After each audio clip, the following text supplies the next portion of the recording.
अस्सलाम वालेकुम।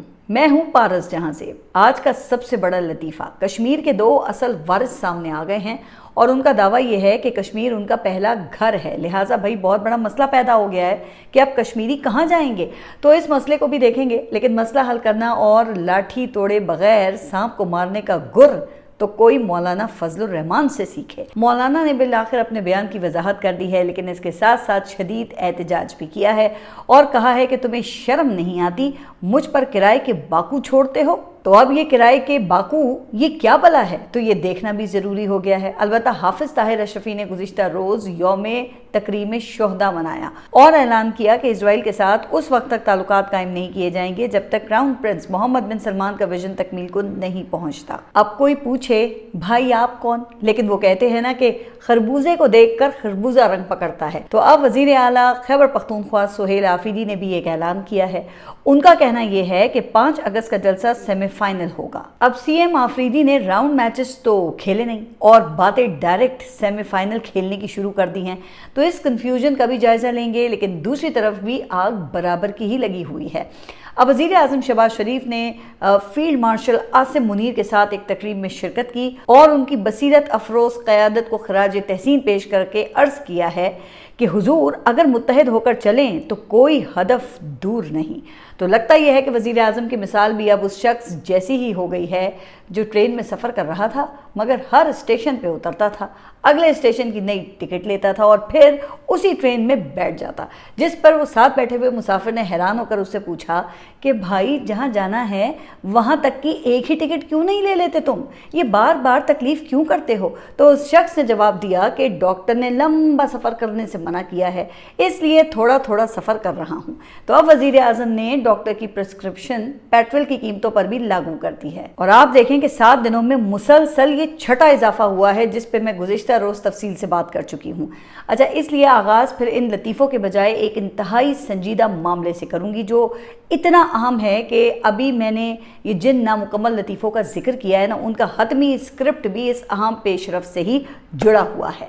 तो इस हवाले से गुज़िश्ता रोज़ 2 इंतहाई अहम फैसले सामने आए। एक कमांडर नेशनल स्ट्रेटेजिक कमांड की तकर्री और दूसरा इमरान खान के मामले में सुप्रीम कोर्ट का फाइनल सरेंडर, जिससे 27वीं तरमीम में पावर स्ट्रक्चर का जो नक्शा तरतीब दिया गया था ना, उसके मुताबिक इमारत अपनी तकमील को पहुंच गई है, जिसमें सिर्फ एक मिसिंग लिंक बाकी रह गया है। अच्छा, अब आप इसे मिसिंग लिंक कहें या फिर वाहिद एग्जिट डोर समझें, लेकिन कहा यह जाता है कि ये वो सेफ्टी वॉल्व है जो मुस्तकबिल के किसी भी मुमकिन ग्रिड लॉक से बचने के लिए पेंडिंग रखा गया था, ताकि मौजूदा फ्रेमवर्क के अंदर रहते हुए मुस्तकबिल के पावर स्ट्रक्चर को नए हक़ाइक़ के साथ हम आहंग रखा जा सके। अब इस बात को सादा अल्फाज में अगर बयान करूं तो कल अगर तहरीक इंसाफ को सियासी इक़्तिदार वापस मिल जाता है, जिसके ज़मीनी हक़ाइक़ को देखते हुए वाज़े इम्कानात भी दिखाई दे रहे हैं, तो इस सूरत हाल में मौजूदा पावर स्ट्रक्चर में पाकिस्तान तहरीक इंसाफ के लिए गुंजाइश कैसे निकलेगी, तो ये मैं आज के व्लॉग में एक्सप्लेन करूंगी। तो हुआ ये कि 27वीं तरमीम होते ही CDF की तकर्री तो आपने देखा कि फौरी तौर पे हो गई थी, जिसके साथ ही फिर आईनी अदालत और नए जुडिशल स्ट्रक्चर का क़याम अमल में आया, जिसमें मौजूदा रजीम की मर्जी और इसकी ज़रूरत के मुताबिक जजेस को फिर तैनात किया गया, जिन्होंने आपने देखा कि फिर अहम अदालती फ़ैसले दिए, जिनसे निज़ाम के तसलसल में हायल जो रुकावटें थीं उनको चुन चुन कर दूर किया गया, जिसके बाद कवानीन में तब्दीली करके फिर इमरान खान के ख़िलाफ़ केसेस का एक ख़ास रास्ता मुतय्यन किया गया जो आईनी अदालत में जाकर ख़त्म होता है। और इसकी तफसीलात मैं कई बार बयान कर चुकी हूँ कि कैसे इस्लामाबाद हाई कोर्ट में तब्दीलियाँ लाई गई और फिर इमरान खान के लिए सिर्फ आईनी अदालत का ऑप्शन ही छोड़ा गया। अब देखें कि सिर्फ एक ज़मानत का मामला सुप्रीम कोर्ट के इख्तियार में रह गया था, सो वो भी गुज़िश्ता रोज़ सुप्रीम कोर्ट के सरेंडर के बाद आईनी अदालत के पास चला गया है। अच्छा, अब इत्तफाक की बात यह है कि गुज़िश्ता रोज़ ही 27वीं तरमीम का जो हिस्सा अमल दरामद से रह गया था ना, तो अब उस पर भी अमल हो गया है। जो कमांडर नेशनल स्ट्रेटेजिक कमांड में एक 4 स्टार जनरल की तकर्री की सूरत में सामने आया है, जहां पे जनरल आमिर रज़ा को तैनात किया गया है, जिनका बैकग्राउंड वो काफ़ी दिलचस्प है। देखें, एक तो वो ऑफिसर ट्रेनिंग स्कूल के ग्रेजुएट हैं, जहां से फील्ड मार्शल ने भी ग्रेजुएशन कर रखी है। फिर 9 मई के बाद उन्हें लाहौर कोर दे दी गई थी, जहां उनके प्रेडिसेसर को एक मखसूस सियासी माहौल में डिसिप्लिन की खिलाफ वर्जी पर फारिग किया गया था। इस तनाजुर में जनरल आमिर को फील्ड मार्शल का भरपूर एतमाद हासिल था, जिस पर वो पूरे उतरे तो उन्हें फिर CGS बनाया गया, जो GHQ की सबसे अहम पोस्ट समझी जाती है। और इस ओहदे को ना आम तौर पे किसी भी आर्मी चीफ की आंख, कान और हाथ समझा जाता है।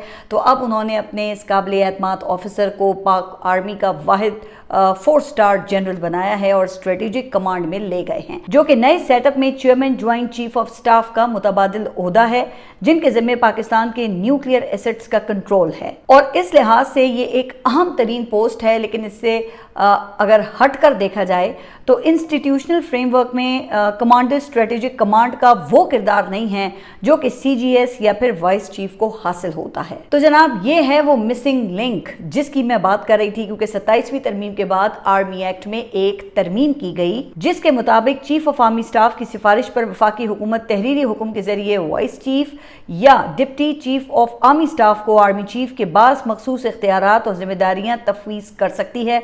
लेकिन इस शिक के तहत सिर्फ वही इख्तियारात मुंतकिल किए जा सकेंगे जिनका तहरीरी हुक्म में वाज़ेह तौर पर जिक्र किया जाएगा। अब बज़ाहिर देखा जाए तो ये ऑप्शन रखने की वजह यह है क्योंकि आर्मी चीफ या CDF वो अब मखसूस दायरे में रहते हुए तमाम दीगर फोर्सेस की कमांड भी देखते हैं, तो इसलिए उनका बोझ बांटने का बंदोबस्त भी किया गया है। लेकिन इसके लिए आर्मी चीफ की मर्जी वो जनाब लाजमी है। अब इस तनाजुर में अहम सवाल ये है कि क्या हुकूमत अब वाइस चीफ का तकर्रुर भी करेगी। तो इस हवाले से दिलचस्प हक़ाइक़ वो मेरे सामने हैं।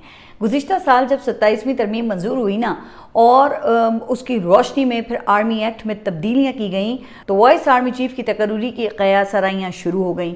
और जनाब, ये बहस उस वक्त ज़ोर पकड़ गई जब आर्मी एक्ट की सेक्शन 176C में तरमीम की गई, जिसे ज़ियाउल हक दौर में मुतारिफ कराया गया था, जिसमें कहा गया था कि वफाकी हुकूमत अगर ज़रूरी समझे तो वो vice chief of army staff या deputy chief of army staff के ओहदों पर तकर्रुरी करके इख्तियारात दे सकती है। अच्छा, जब इन क़यासराइयों ने ज़ोर पकड़ा ना तो फिर अस्करी ज़राए का हवाला देकर कुछ खबरें शाया हुई, जिनके ज़रिए इस तरमीम की वजाहतें पेश की गईं, जिसमें कहा गया कि सेक्शन 176C में नई तरमीम का मकसद वाइस चीफ की तकर्रुरी के हुकूमती इख्तियार को आर्मी चीफ की सिफारिश से मशरूत करना है। अच्छा, इसी तरह फिर सेक्शन 176C के सब सेक्शन 2 में की गई तरमीम के बारे में ये कहा गया कि अगर वाइस चीफ का तकर्रुर हो भी गया तो सिर्फ वही इख्तियारात उन्हें मुंतकिल होंगे जिनकी मंजूरी आर्मी चीफ या चीफ ऑफ डिफेंस फोर्सेस देंगे। यानी वाइस चीफ का ओहदा वो मुआवनत के लिए होगा, ना कि कोई नया कमांड स्ट्रक्चर। लिहाजा फिर इन बुनियादों पर कहा गया कि इस तरमीम का हरगिज़ ये मतलब नहीं है कि हुकूमत इस ओहदे पर कोई तकर्रुरी करने जा रही है। अच्छा, फिर जब इस तरदीद के बाद भी ये मामला नहीं थमा और फिर CDF का नोटिफिकेशन भी जारी नहीं हो रहा था, तो फिर राना सनाउल्लाह वो मैदान में आए और उन्होंने ये वाजे किया कि vice chief of army staff का सवाल तब आएगा जब चीफ ऑफ डिफेंस फोर्सेस अपना ओहदा संभालेंगे।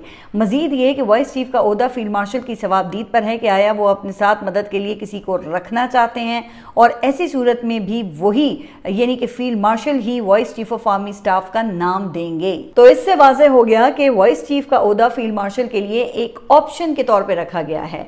अब क्या वो इस ऑप्शन को इस्तेमाल करेंगे या फिर CGS के जरिए ही मौजूदा स्ट्रक्चर को आगे बढ़ाया जाएगा। तो जनाब, इसका अंदाजा अब अगली तकर्रुरी से हो जाएगा जब जनरल आमिर रजा की जगह नए CGS का तकर्रुर होगा। लेकिन बहरहाल नागुज़ीर हालात में ये एक ऐसा ऑप्शन है जिसके ज़रिए CDF की मर्ज़ी के साथ वाइस चीफ का तकर्रुर करके आर्मी चीफ के इख्तियारात सौंपे जा सकते हैं। और अब ये ऐसा ऑप्शन है जो आने वाले दिनों में ज़रूरत के तहत इस्तेमाल हो सकता है। बहरहाल आगे बढ़ते हैं और बात करते हैं सुहेल आफरीदी की, जो कि 5 अगस्त के जलसे को सेमीफाइनल और फैसला कुन मोड़ करार दे रहे हैं, जिसमें आइंदा का लाहे अमल वो सामने रखा जाएगा और इसी वजह से उन्होंने जलसे का मकाम भी तब्दील कर दिया है। पहले इमरान खान क्रिकेट स्टेडियम पेशावर की तजवीज़ आ रही थी और अब कहा गया है कि जलसा मोटरवे के करीब खुले मैदान में होगा ताकि अवाम की ज़्यादा से ज़्यादा शिरकत को यकीनी बनाया जा सके और अंदरूनी शहर कंजेशन का सामना भी ना करना पड़े। अच्छा, अब इस हवाले से वज़ीर आला का कहना था कि तमाम पार्लिमानी अरकान को जिम्मेदारियां सौंप दी गई हैं। तो अब यकीनन जलसा तो बड़ा होगा, लेकिन लाहे अमल वो क्या दिया जाएगा, तो जनाब ये वो उलझन है जो अब तक सुलझ नहीं रही। हालांकि वज़ीर आला ने ये खुद एतराफ़ किया है कि तमाम आइनी और कानूनी दरवाज़ों पर दस्तक दी गई, अफ़ाम व तफ़हीम के ज़रिए भी मसाइल हल करने की कोशिश की, लेकिन ना तो अदलिया और ना ही रजीम की तरफ से कोई मस्बत जवाब मिला। नतीजा ये है कि इमरान खान की क़ैद तन्हाई भी जारी है और इनसे किसी को मिलने की इजाज़त भी नहीं है और उन्हें इंडिपेंडेंटली और अपने मौलजीन की मौजूदगी में इलाज की सहूलत भी फराहम नहीं की जा रही। लिहाजा वज़ीर आला के मुताबिक पुरअमन एहतजाज ही आखिरी आइनी रास्ता बचा है। अब मेरा नहीं ख्याल कि इससे भी कोई फ़र्क पड़ने वाला है, चाहे आप खैबर पख्तूनख्वा में कितने ही ज़्यादा या बड़े जलसे क्यों ना करें। और फिर ये कि देखें, जब भी खैबर पख्तूनख्वा से बाहर निकलने की बात होगी ना, तो वफाकी हुकूमत ज़ाहिर है कि आड़े आएगी, आपको कभी भी एहतजाज की इजाज़त तो नहीं देगी, और इजाज़त के बगैर एहतजाज वो पुरअमन रहने की कोई ज़मानत नहीं। फिर जाहिर है कि हुकूमत ने फ़ोर्स का इस्तेमाल करके उसे रोकना है, तो भाई फिर हल क्या है। जबकि इस दौरान आपने ये भी देखा कि ना तो स्ट्रीट मूवमेंट वो खड़ी हो सकी, ना कोई रिहाई फोर्स का क़याम अमल में आया, और ना ही पार्टी क़यादत को इमरान खान से मिलने दिया गया, जिसके लिए फिर वज़ीर आला वो मोहसिन नकवी और वज़ीर आज़म से दरख्वास्त करते रहे ताकि इमरान खान से आइंदा के लाहे अमल की हिदायत ले सके। अच्छा, अब ये जो आखिरी पॉइंट है ना, इसी की वजह से खैबर पख्तूनख्वा हुकूमत कन्फ्यूजन और इन एक्शन का शिकार रही है। अब आप ये देख रहे हैं ना कि ये तो दलीलें देते रहे कि इमरान खान से मुलाकात की गैर मौजूदगी में वो महमूद खान अचकज़ई और अल्लामा राजा नासिर अब्बास के फैसलों के पाबंद हैं, जबकि ये दोनों जो शख्सियात हैं इनका मानना यह है कि लोगों के बच्चों को इस रजीम के जुल्म के सामने खड़ा नहीं किया जा सकता। तो फिर ये कहा गया कि अब ये तो कुछ ना करने का ऐसा ही जवाज़ है जैसे कि सुप्रीम कोर्ट ने दिया है, और इमरान खान को सामने रखकर नैब के बेल मैटर्स आईनी अदालत के सुपुर्द कर दिए गए हैं। अब आप इसे किसी भी डॉक्ट्राइन के पीछे छुपाएं, लेकिन जनाब है तो ये नज़रिया ज़रूरत। तो अब इमरान खान की बहन उज़्मा खान ने पाकिस्तान तहरीक इंसाफ की क़यादत की इस हिकमत अमली पर संगीन सवालात उठाए हैं, और उनके मुताबिक इमरान खान को अच्छी तरह मालूम था कि उन्हें क़ैद तन्हाई में डाला जाएगा, इसलिए उन्होंने तफसीली पैगामात दिए और वो ऐसे तमाम खुफिया और एलानिया पैगामात हम बहनों के ज़रिए पार्टी तक पहुँचा चुके हैं। लिहाजा अब PTI पर मुनहसर है कि वो क्या करते हैं। अब उज़्मा खान के मुताबिक अगर कोई कहता है कि वो जेल में जाकर हिदायत लेकर कुछ करेगा तो अंदर जाने की ज़रूरत नहीं, सारे तफसीली पैगामात आ चुके हैं और इमरान खान के एक्स अकाउंट पर भी मौजूद हैं। तो देखिए, इससे तो ऐसा ही लगता है ना कि पाकिस्तान तहरीक इंसाफ की जो क़यादत है वो आज खुद कुछ करना नहीं चाहती, जिससे रजीम नाराज़ हो और उस नाराज़गी के नतीजे में फिर वो निशाना बने, जिसके लिए फिर बैरिस्टर गौहर से लेकर सुहेल आफरीदी तक हर कोई अपनी अपनी तौजीहात पेश करने में मसरूफ़ है। जबकि हकीकत यह है कि इस लीडरशिप से इतना नहीं हुआ कि 26 नवंबर एहतजाज में शहीद होने वाले जो इनके कारकुनान हैं उनकी FIR तक दर्ज करवा सकें। अब बैरिस्टर गौहर और खैबर पख्तूनख्वा के जिन रहनुमाओं की जिम्मेदारी लगाई गई थी ना, उनमें से किसी एक ने भी अदालत में पेश होकर गवाही देने की जहमत तक नहीं की, जिसकी वजह से मुकदमा दर्ज करने का केस ही खारिज हो गया। अच्छा, अब इस ट्रैक रिकॉर्ड के साथ मुझे ये नहीं मालूम कि मौजूदा पाकिस्तान तहरीक इंसाफ की जो लीडरशिप है वो एहतजाज के लिए वर्कर्स का एतमाद कैसे हासिल करेगी। बहरहाल आगे बढ़ते हैं और मौलाना फजलुर रहमान की बात करते हैं। तो मौलाना साहब ने अब एक इंटरव्यू दिया है और उसमें बिलाखिर अपने बयान की वजाहत कर दी है। अब एक तरफ उन्होंने अपनी किरदार कशी को बदनीयती करार दिया है, तो दूसरी तरफ इस सारे मामले को प्याली में तूफान से ताबीर किया है और कहा है कि खुदा न खास्ता हम शहीद की तौहीन का सोच भी नहीं सकते और उनके बयान का हरगिज़ ये मतलब नहीं जो लिया गया। मौलाना को ये शिकवा है कि उनको फ़ौज की अहमियत बताने के लिए तिफ़्ल मकतब मैदान में उतारे गए। अच्छा, फिर इस हवाले से उन्होंने अपनी जो पोजीशन है वो भी वाज़े की और कहा कि 2001 के बाद JUI की रियासती पॉलिसी के हवाले से पोजीशन नहीं बदली, अलबत्ता अवाम में फ़ौज की पॉलिसियों पर कुछ सवालात हैं। तो मेरा ख्याल ये है कि मौलाना ये कहना चाह रहे हैं कि पब्लिक कंजप्शन के लिए कुछ बातों को दरगुजर फरमाएं, आगे बढ़ें और अदरवाइज़ बेफिक्र रहें। मेरी पॉलिसी में कोई इनकलाबी तब्दीली नहीं आने वाली, लेकिन अपनी किरदार कशी के मामले पर मौलाना को काफ़ी गुस्सा है और ये काम अंजाम देने वालों के लिए उन्होंने एक टर्म इस्तेमाल की है, किराए के बाकू, जिससे उनकी मुराद वो लोग हैं जो अपने मफाद के लिए उन पर तनकीद कर रहे हैं और उनको इंडियन एजेंट करार दे रहे हैं। तो ऐसे लोगों को उन्होंने शर्म दिलाई है और कहा है कि गाली क्यों देते हो। तहाँ मौलाना के मुताबिक उसूल उन लोगों का है जो ऐसे लोगों को लॉन्च करते हैं। लेकिन अब ये तो हाफिज ताहिर अशरफी ही बता सकते हैं ना कि उन्हें लॉन्च किया गया या उन्होंने खुद नोटिस लिया। लेकिन जनाब کرائے کے باکو، مولانا نے یہ اچھی متعارف کروائی ہے۔ وہ جیسے کسی زمانے میں بینکاک کے شعلے جیسے ناموں والی فلمیں بنتی تھی نا، تو یہ نام بھی فلم کے لیے کافی موزوں لگتا ہے، نہیں؟ لیکن فی الحال مولانا کے بیان کے بعد سے چلنے والی فلم وہ اپنی طبعی عمر پوری کر کے باکس آفس سے اب اترنے والی ہے۔ ہاں، اگر مولانا نے یہ سلسلہ جاری رکھا تو پھر کوئی نیا سیکول بھی آ سکتا ہے۔ بہرحال آگے بڑھتے ہیں اور کشمیر کے اصل وارثوں کی بات کرتے ہیں تو اب یہ دعویٰ میاں محمد نواز شریف اور مریم نواز نے کیا ہے۔ میاں نواز شریف نے کہا کہ آزاد کشمیر میرا دوسرا نہیں پہلا گھر ہے، جس پر پھر مریم نواز نے طرح لگائی اور کہا کہ آج میں میرپور نہیں باپ دادا کے گھر آئی ہوں، اور مزید یہ کہ کشمیر کے اصل وارث کشمیر آ گئے ہیں۔ تو جناب اب اللہ خیر کرے کہ اس کے بعد کشمیری وہ کہاں جائیں گے؟ ظاہر ہے کہ اصل وارث آ گئے ہیں تو جن لوگوں کو وہ کشمیری ہی نہیں سمجھتے پھر ان کا کیا بنے گا؟ لیکن خیر، گزشتہ روز میاں محمد نواز شریف نے براہ راست بلاول کو مخاطب کیا ہے اور کہا ہے کہ برخوردار، کشمیر کو کشمور نہ سمجھو، یہ میرپور ہے، میرپور خاص نہیں۔ اچھا، اس کے بعد انہوں نے نصیحت کی کہ پارٹیوں میں نوک جھونک ہونی چاہیے مگر لڑائی اور مار کٹائی نہیں ہونی چاہیے۔ اب دیکھیں یہ تو اچھی بات ہے، لیکن میاں صاحب پھر آپ پاکستان تحریک انصاف کے خلاف ڈنڈا استعمال کرنے پر کیوں خاموش ہیں؟ تو اس کا جواب شاید میاں صاحب نہیں دیں گے، لیکن حقیقت تو یہی ہے نا کہ اس کے وہ خود بینیفیشری ہیں۔ اچھا، اس پر آپ ایک لطیفہ سنیں۔ مریم نواز کہتی ہیں کہ جتنی خطرناک سازشیں نواز شریف کے خلاف ہوئیں، اگر عوام کی سپورٹ نہ ہوتی تو ہمارا نام ختم ہو جاتا۔ کیا واقعی؟ اگر ایسا ہے تو پھر آپ کی جماعت وہ کارنر میٹنگز تک کیوں محدود ہو گئی ہے؟ لگتا ہے کہ مریم نواز عوام اور خواص کا فرق بھول گئی ہیں۔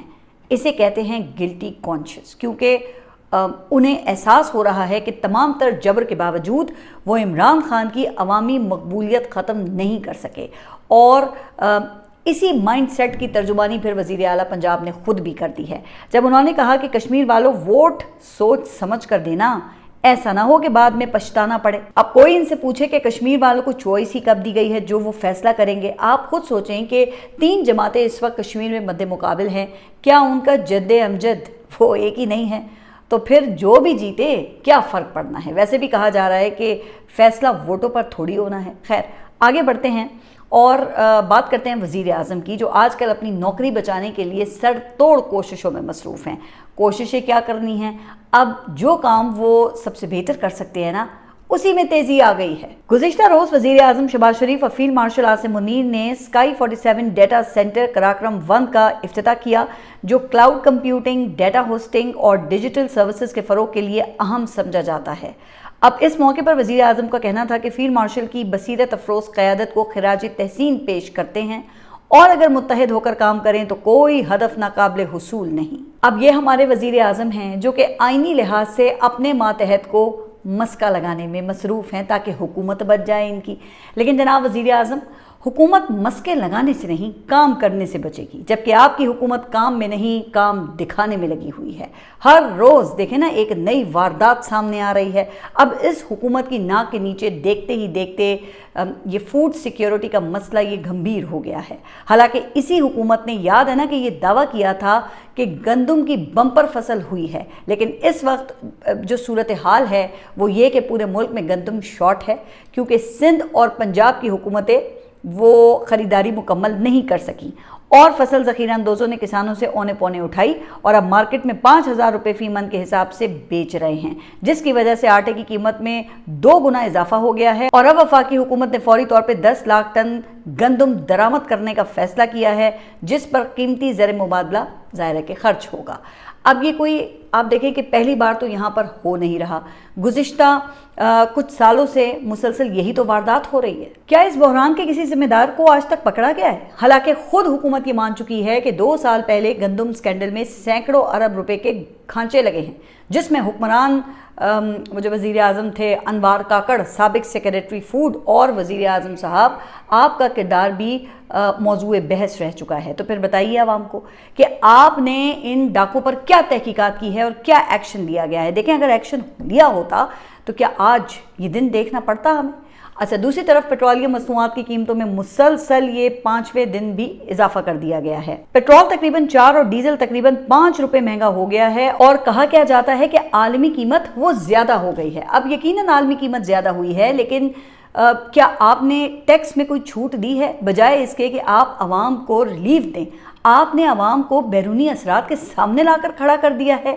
تو کیا اس کام کے لیے آپ اپنے ماتحتوں کو مسکے لگاتے ہیں؟ اچھا، اب آخر میں انڈین وزیر اعظم کی بات کرتے ہیں، جن کی پگڑی میں کاکروچز گھس گئے ہیں اور وہ نکلنے کا نام ہی نہیں لے رہے۔ جی ہاں، انڈیا میں جین زی کا احتجاج وہ شدت اختیار کرنے کے بعد بالآخر کامیابی سے ہمکنار ہوا ہے، اور مظاہرین کا ایک بڑا مطالبہ وہ پورا ہوا ہے، اور وہ جو ان کے انڈین وزیر تعلیم ہے نا، اس نے استعفیٰ دے دیا ہے، جسے نریندر مودی کے سیاسی کریئر میں ایک بڑی ریٹریٹ سمجھا جاتا ہے، کیونکہ اس سے پہلے نریندر مودی وہ اپوزیشن کے قابو میں نہیں آئے کبھی، لیکن سٹوڈنٹس نے انڈین پی ایم کو بیک فٹ پہ ڈال دیا ہے۔ اب اس کامیابی پر کاکروچ جنتا پارٹی کے سربراہ نے کہا ہے کہ کاکروچ آ جائیں تو پھر جاتے نہیں۔ تو اب کیچ 22 سچویشن ہے، چونکہ اس سے نریندر مودی کی کمزوری کا پتہ چل گیا ہے، مگر لگتا ہے کہ انڈیا کی بیوروکریسی بھی سیاسی آقاؤں کے اشاروں پر ہی چلتی ہے۔ جیسے کہ دیکھیں نا، پاکستان میں اکثر احتجاج کرنے والوں کو غدار یا پھر ملک دشمن قرار دیا جاتا ہے، تو اب دہلی پولیس نے بھی کچھ ایسا ہی کام کیا ہے۔ پولیس کی جانب سے اعلان کیا گیا ہے کہ وہ کاکروچ جنتا پارٹی کے مظاہروں سے متعلق آن لائن سرگرمیوں کی تحقیقات کر رہی ہے، جس میں پاکستان کا ہاتھ ملوث ہو سکتا ہے، لیکن ابھی تک کوئی ثبوت سامنے نہیں لایا گیا۔ اب انڈین حکومت کی اس حرکت کو فائنینشل ٹائمز نے بوگی مین ڈیفنس کا نام دیا ہے، جس کا مطلب ہے کہ ہر معاملے کو حریف ملک سے جوڑ کر حکومتی نالائکیوں اور کرپشن کا دفاع کرنا۔ آپ سب اپنا خیال رکھیے، اور اگلے ولاگ تک کے لیے اللہ حافظ۔